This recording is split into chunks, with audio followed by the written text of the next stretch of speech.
একটি ছোট্ট শহরের প্রান্তে ছিল একটা পুরনো জুতোর দোকান। দোকানটির মালিক ছিলেন এক বৃদ্ধ, নাম কাশেম চাচা। তিনি ছোট ছোট গ্রাহকদের জন্য পুরনো জুতো ঠিক করতেন। কেউ জুতো ফাটিয়ে আনলে তা কেটে সেটে নতুন করে সেলাই করতেন। একদিন কাশেম চাচার দোকানে এলো এক তরুণ, নাম রাশেদ। তার চোখে হতাশা, কাঁধে একটা পুরনো ব্যাগ।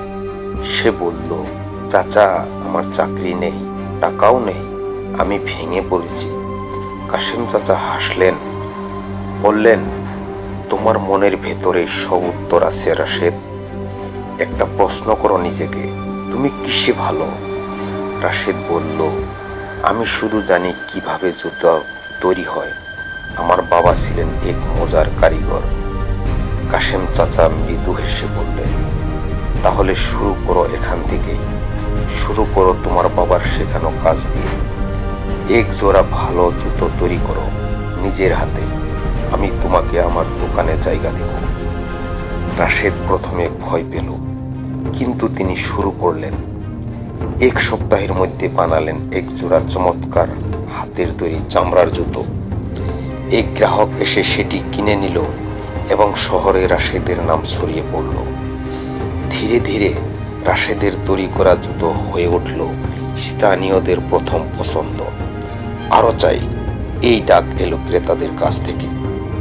3 মাস পরে রাশেদ তার নিজস্ব ছোট একটি দোকান খুললেন। নাম দিলেন রাশেদের পা বন্ধু। তার ব্র্যান্ডের মূলমন্ত্র ছিল, জুতো নয়, আমি দেই আত্মবিশ্বাসের হাঁটা।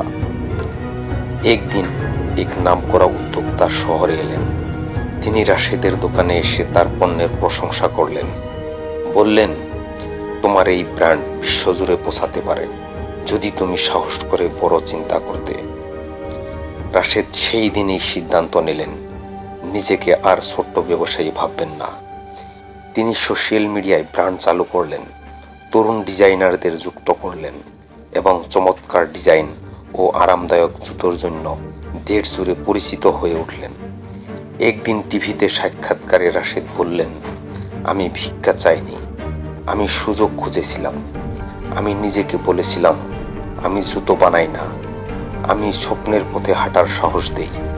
এটাই আমার সফলতার মূল চাবিকাঠি। আপনি কোথা থেকে শুরু করছেন সেটা বড় কথা নয়, বড় কথা হলো আপনি কোথায় যেতে চাইছেন। ছোট চিন্তা ছোট রাখে, বড় চিন্তা বড় করে তোলে।